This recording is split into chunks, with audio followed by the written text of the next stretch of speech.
Hi friends, ఈరోజు మనం ఖైరతాబాద్లో జరిగే మదర్ మేరీ ఫీస్ట్ సెలబ్రేషన్ దగ్గర ఉన్నాము. ప్రతి సంవత్సరం సెప్టెంబర్ 8న మదర్ మేరీ పుట్టినరోజు పర్వదినాన ఖైరతాబాద్ చర్చిలో వేడుకలు అయితే చాలా ఘనంగా నిర్వహించబడతాయి. ఇప్పుడు మనం చర్చ్ లోపలికి అయితే వెళ్ళి చూద్దాము.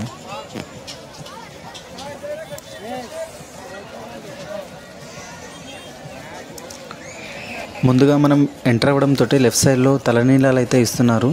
కేవలం 50 రూపాయలకు మాత్రమే ఇక్కడ గుండు చేస్తారు. ఎవరికైనా మొక్కు ఉంటే ఇక్కడే తీసేసుకుంటారు. మనం ఇక్కడ చూసినట్టయితే కొన్ని వేల సంఖ్యలో జనాలు అయితే వచ్చారు. అండ్ ఇటువైపు లైన్లో నిల్చిన వారంతా జీసస్ స్టాచ్యూ దగ్గర ప్రేయర్స్ కోసం నిల్చున్నారు. ఈ చర్చ్ అయితే ఏషియాలోనే పెద్ద చర్చిలలో ఒకటి. అండ్ ఆల్సో ఇది రోమన్ క్యాథలిక్ చర్చ్లో చాలా పురాతనమైన చర్చ్ కూడా ఇదే హైదరాబాద్లో. భక్తులైతే ఎక్కడెక్కడి నుంచో ఈ ప్లేస్కి అయితే వస్తారు. కొందరైతే ఇక్కడే నిద్రిస్తారు ఆ రోజు నైట్కి. మదర్ మేరీ పుట్టినరోజు ఘనంగా ప్రారంభించడానికి ఇక్కడ ఉన్న ప్రీస్ట్ లేదా బిషప్ ఒక ప్రత్యేకమైన జెండాను ఎగరవేస్తారు. ఇది ఫీస్ట్ ప్రారంభానికి సాంకేతికంగా భావించబడుతుంది. జెండా ఎగరవేత సమయంలో భక్తులు ప్రార్థనలు, కీర్తనలు పాడతారు. ఈ ఫ్లాగ్ హోస్టింగ్ సెరమనీ వల్ల భక్తుల్లో పవిత్ర భావన, ఆధ్యాత్మిక ఉత్సాహం పెరుగుతుంది. భక్తులు ఈ సందర్భంగా పూజలు చేసి ప్రార్థనలు చేయడం ద్వారా మదర్ మేరీ నుండి ఆశీర్వాదం పొందుతారు. ఈ వేడుక ప్రారంభమైన తర్వాత మాస్లు, ప్రత్యేక కార్యక్రమాలు, స్టాల్ సందర్శన జరుగుతుంది. ఈ వేడుకకి మదర్ మేరీ స్టాచ్యూ చాలా అందంగా అలంకరించబడుతుంది. ఈ స్టాచ్యూ ముందు భక్తులు తమ ప్రార్థనలు అర్పిస్తారు.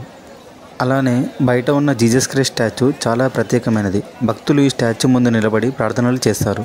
చూసారుగా ఇక్కడ లైన్ ఎంత ఉందో. ఈ రెండు స్టాచ్యూలు భక్తులకు ఆధ్యాత్మిక శాంతిని మరియు ఆశీర్వాదాలను అందిస్తాయి. ఇక్కడ జరిగే మాస్లలో భక్తులు మదర్ మేరీ పట్ల తమ భక్తిని వ్యక్తం చేశారు. ప్రతి మాస్ తర్వాత మదర్ మేరీ యొక్క ప్రతిమను చర్చి ప్రాంగణంలో ప్రదర్శన చేస్తారు. దీనిని బెనెడిక్షన్ అంటారు. ఈ కార్యక్రమం ద్వారా భక్తులు తమ ప్రార్థనలను మదర్ మేరీ ముందు అర్పిస్తారు.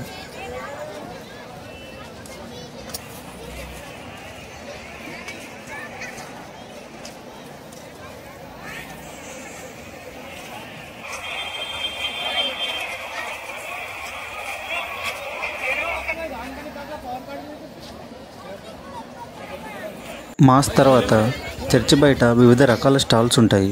ఇక్కడ చాట్, బిర్యానీ, ఐస్ క్రీమ్ వంటి ఫుడ్ స్టాల్స్ ఉంటాయి. అలానే రిలీజియస్ స్టాల్స్ కూడా ఉంటాయి. ఇక్కడ రోజరీ, ఫోటో ఫ్రేమ్స్, బైబిల్స్ లాంటివి అమ్ముతారు. ఇంకా పూజ వస్తువులు, పండ్లు, పూలు లాంటి ఫ్లవర్స్ మరియు డెకరేషన్ ఐటమ్స్ కూడా ఇక్కడ లభిస్తాయి. ఇది ఖైరతాబాద్ చర్చ్ యొక్క డీటెయిల్స్ అండి. వీడియో నచ్చితే లైక్, షేర్ అండ్ కామెంట్ చేయండి. Thank you for watching.